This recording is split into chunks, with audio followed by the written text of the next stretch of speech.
What up, dudes? So it is the 29th. It's a Wednesday.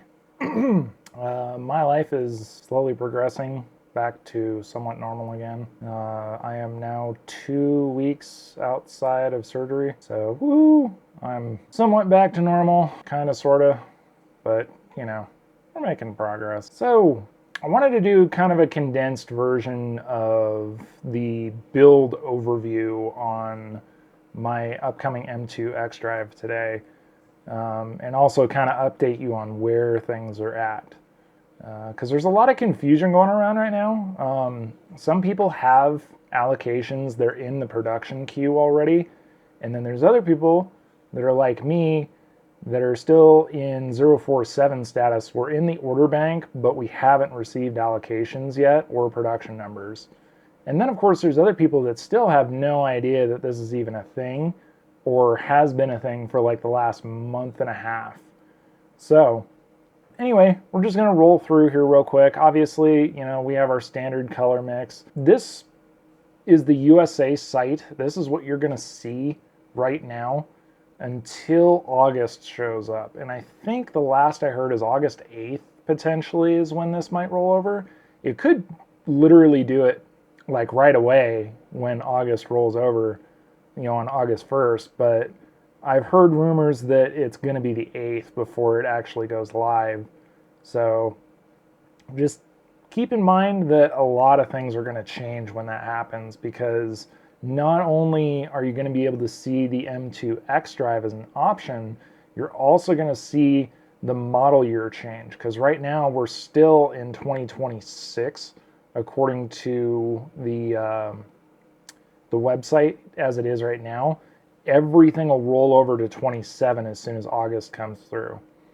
So as of right now, take everything that's on the website with a grain of salt. In terms of price and options, there's a lot of things that have changed over the last couple weeks and months going into 2027. And also keep in mind, if you're even considering a new M2, or you're just curious like what's going on with future production of the M2, 2029 is the last model year that this is going to be produced officially as of right now. There is a small potential that they might extend it, but from everything I've read, it doesn't sound likely. And there is no guaranteed successor in line yet. They haven't announced anything. There's been no scuttlebutt. There's been no testing of anything. As of right now, the 2 Series does not have a replacement after 2029. And to be specific, July of 2029 is the final model year build. That's it. End of story. As of now, again, subject to change. It could change, but I kind of doubt it. So, I'm also going to roll up some clips and things like that, because I managed to go and see a Zandvoort car firsthand today. That way I could actually like put my mind kind of in the headspace of like what to expect, size and shape and all that kind of stuff for like my spec. And I'll kind of point those out, like I'll roll it like on the side of the screen or something like that. So anyway, my obvious spec, just to start off with, is Sao Paulo yellow, and fortunately they had, I think it's an X4 sitting out there in this color. It was a customer car. It was in for service. Unfortunately, it was not clean, so I didn't get like a perfect look at the color in the sun up close, but I got a really, really good idea of what it's going to look like. And to be honest, the website and photos just don't do this color justice. Every single photo I feel like I've seen of this color, hell, even video of this color, it seems like every single one of them just doesn't get it right. It is a very, very unique tone that it puts out. And it's not for everybody. I'm just going to be brutally honest. Like, you either like this color or you don't. There's no in between at all. It is a very vibrant color, and it is, I would almost say it's like Phoenix yellow on the E46, in the sense that that color basically divided diehards for it and people that thought it just looked like trash. So it's very much in the same kind of vein and general style as that color was. Again, I kind of put my eyeballs on a couple other colors while I was there. They had I think it was a skyscraper car, and then obviously the Zandvoort car, which seeing Zandvoort for the first time up close, finally, I still absolutely fucking hate this color. You can roast me or whatever. I have issues with this color just because, number one, it's not my cup of tea. I think the powder blue look it's a little obnoxious in my opinion. I don't like it. And number two, the other thing that I associate this color with is when this car launched and I absolutely hated it. I have a sneaking suspicion that this color will probably go down as my least favorite color BMW has ever made, next to some of the really just crazy individual colors that you just don't see. So I did consider Vegas red, I did consider Portimao blue, but again, these colors are just so boring in my opinion, especially for the money. They're cool, but they're not fun, you know? I mean, Sao Paulo and Zandvoort are more unique and one-offy than Vegas red or Portimao. You see far more of these colors on the road than you ever see these two. Zandvoort, I would say, probably outpaces Sao Paulo in terms of like how many cars are out there by probably 4 or 5 times as many produced in this color. Sao Paulo is definitely, like I said, you either love it or you hate it. The end. So moving on. This was the other thing that I was kind of paying attention to specifically, and I'll throw the image up obviously, but the wheels themselves. So the car that I looked at was a silver wheel car, and it had the red calipers. Now, if you look at my spec, the way that I've got things set up, I wanted to do the black 930s with the blue calipers. So there's a couple of interesting things that are going on right now with the M2 in general. Number one, the standard tire that seems to be coming on a lot of the cars is a Yokohama Advan V107, I believe. The tire is virtually discontinued at this point. I don't know if BMW just bought a ton of them before they all went out of stock everywhere, but literally to find these tires in the aftermarket, it's almost impossible. They're pretty much getting closed out. They're a great dry grip tire up to a certain degree, but beyond that, they're just okay. The standard Yokos are just okay tires. They're not great. They're not nearly as good as the PS4S's. They're not as good as the Cup 2s, obviously. But this has been a thing now for a little while, and the weird part is the CS cars are actually getting them as well. So that's definitely something that I did not see coming. But on top of that, so there's 2 different part numbers that go to the brakes. Now, obviously, like, you know, you would think, okay, it's just a color change, and that's what I'm paying for when I get the red calipers. Well, the weird part is if you go with the red calipers, you're actually getting Brembo pads. The standard blue calipers get Paget pads. I don't know why that is. I'm not into the whole like deep dive on that yet, but somebody did confirm that Paget pads are coming with the blue calipers on these cars, and then the red calipers are getting Brembos specifically. No idea why that is. The Pagets are actually revered as the better pad between the two, but ultimately most of the owners that actually mess with these cars swap the pads out almost immediately for something else. So, and in my opinion, I'm sticking with my guns here on the blue calipers. I think the blue with the yellow looks better. It blends better in my opinion. The Paget pads are just a bonus in my opinion. I didn't even know that was a thing until probably 24 hours ago. So now I know and you know. Moving on to upholstery. So the car that I sat in had the Vernasca leather with the M color highlights. So this is what I ordered. So finally getting to see this firsthand and actually sit in these seats in the actual car, this was a real eye-opener to me in terms of like how right I was about speccing this in particular. This combination, especially on such a wild color like, either Zandvoort or Sao Paulo, just absolutely pops with the car. It's so insane. And the seats are amazingly comfortable. They get super low. The car that I actually sat in had the sunroof, so it actually had less headroom than mine will have, because mine will have the carbon roof. And the carbon roof, we'll get to that obviously, but just in terms of headroom with the sunroof, I was actually impressed. I had like 2 or 2.5 inches worth of headroom with the seat all the way into my typical driving position. So I was really blown away by that. That was super cool. Also getting to see the trim, the carbon fiber trim.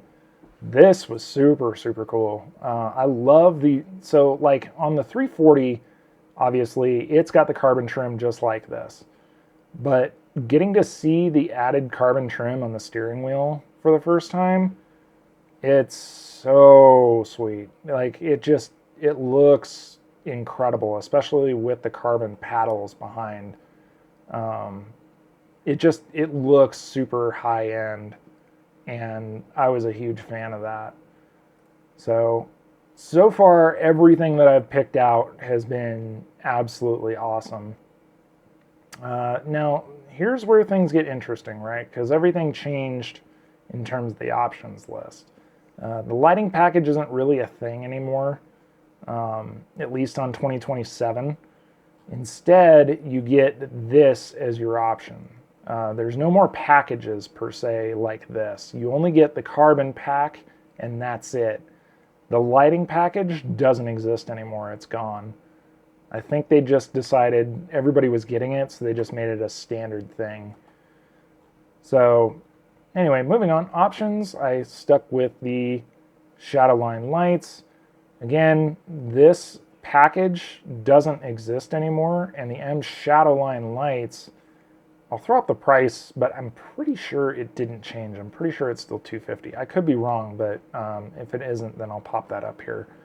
But anyway, that's what I stuck with, was the Shadowline. I did not go for the distance control, obviously, because I don't want a radar sensor up front. I think that's just absolutely insane and stupid on a sports car. Something else to break. Screw that. Did go the parking assistant because it's cheapy. Did do the remote start because, I've already got the automatic anyway. There's no option for the manual on the XDrive. So remote start was a no-brainer, especially considering the car is going to be driven in the winter. Heated steering wheel, again, winter driving, no-brainer. It's worth it. Wireless device charging, I kind of went back and forth on this. There's a lot of owners that think that this thing is literally just a device heater than an actual charger. I think I've used mine in the M340 like maybe, 2 or 3 different times, and I can confirm my phone definitely does get warm. But it gives me like a couple percent jump. It's not completely useless, but it's definitely one of those like, okay, it's a stupid cheap option. Do I really leave it off the stupid spec sheet and potentially suffer the consequences of it in the future? So again, this is definitely just one of those like, you either say fuck it and get rid of it, or you leave it. And I just chose to take it. So heads-up display, this is interesting. So with the heads-up display, it's not called this. It's called Live Cockpit Pro. The price didn't change as far as I can tell. But it does, the turn-by-turn guidance, does the M-specific content, blah, blah, blah. This was a no-brainer. I have the heads-up display on the 340, and it's so worth it. It makes driving the car just that much more engaging. Did not go for the Alcantara steering wheel because I'm actually driving my car, and these are better suited for weekend toys, in my opinion. Otherwise, this bath mat is basically just going to get disgusting, and you will have to get it reupholstered or replaced at some point. Not worth it. Did the carbon roof, obviously. And then skipped the calipers, and I did do the driver's pack. So the driver's pack was one that I tossed and turned with a little bit. I looked at what the cost was for the driver's performance day at the performance center, just for one day to go out there myself, and the cost was almost as much as this. The bump up of the high speed or the top speed limiter on the car is a very, very small chunk of this. Most of this is going towards your performance driving center class. There are several people that have gone to it at Thermal and said it is absolutely worth it. Most of the people that have gone to Spartanburg in South Carolina say it is not worth it there. So just something to kind of think about if you're ever considering doing this on a build. Definitely do some looking and some reviews. Doing this kind of stuff is definitely worth it if it's your first time and it's your first new Beamer or your first new Porsche or anything like that. Definitely do it because it's an experience in itself. If you have no experience whatsoever on the road course, this is still worth it in my opinion. Just based on everything that I've read, it would be foolish not to do it. So anyway, that's more or less the summary. And of course, once you get down here with destination, the car ends up being 79,150. But again, this is for a rear-wheel drive car. The XDrive adds on about 3,000 or 4,000 on top of this. So in reality, my spec is not too awful far off of this. It's 83.1, I believe, and then with tax, it jumps up pretty quick. But that's literally the long and the short of it. That's everything that you could possibly need to know in terms of what to expect. Again, their site has not been updated yet. So when that gets updated, I will throw up a quick little heads up video, and then we'll roll through the options list again. But this is more or less what my car is going to look like. Again, the color is not quite 1-to-1. It's similar to this, but not quite. I'll throw the real Sao Paulo yellow up next so you can see it side by side. And keep in mind, I did not retouch the photo too awful much. The only thing I did was I literally just I was next to the car when I was doing it. I just adjusted the auto setting just slightly enough that the hue was captured as close to 1-to-1 as I could get with my eyes. So I got it as literally as close as I could without really going crazy on all the settings on my phone. I will update you guys. Oh yeah, before I go. So that was actually the big thing about me going there. While I was there fiddling around in the Zandvoort car, and I was looking around the interior, and I was playing around with the trunk, which, by the way, the trunk on the M2 is actually no joke. It's pretty good size. Anybody that's telling you that this is a small car, that they're crazy. I mean, yeah, the back seats are a little tight. I actually had this seat in my driving position, and I sat behind myself, more or less. The knee room's a little tight. It's not terrible. It's the headroom in particular where I suffer. But then again, I'm 6'3", and I kind of got a longer torso. It's doable, but it's definitely not something that you would typically commute with, really freakishly tall people in the back seat.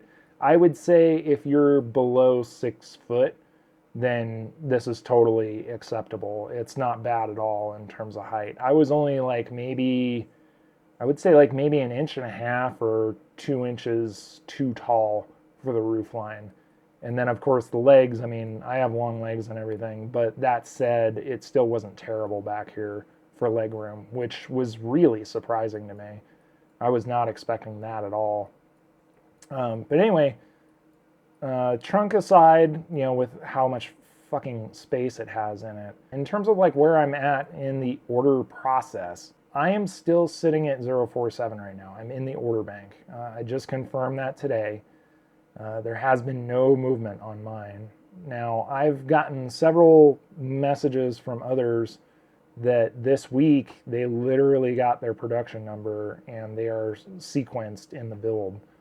The weird part is those guys literally placed their orders about the same time as me, if not slightly after me.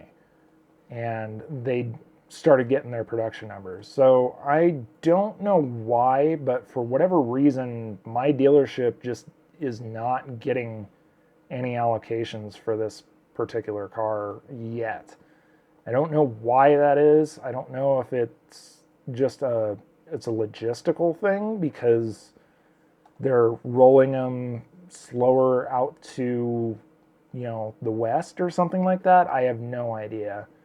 But I was, based on the conversation that I had with another CA that I know from a different dealer that's like maybe 5-10 miles down the road from my dealer, they ended up getting one allocation out of the 44 on the first round.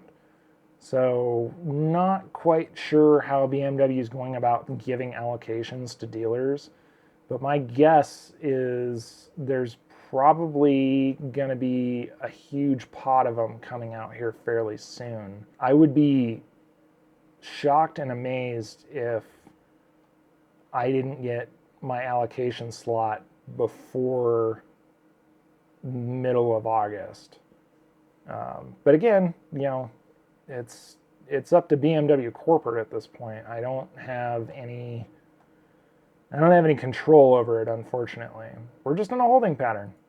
You know, we're in a holding pattern, and until anything changes, I will keep you guys updated and all that. For now, thanks so much for checking in with me, and I will get back to you as soon as we have more updates and news. Definitely when the XDrive configurator goes live.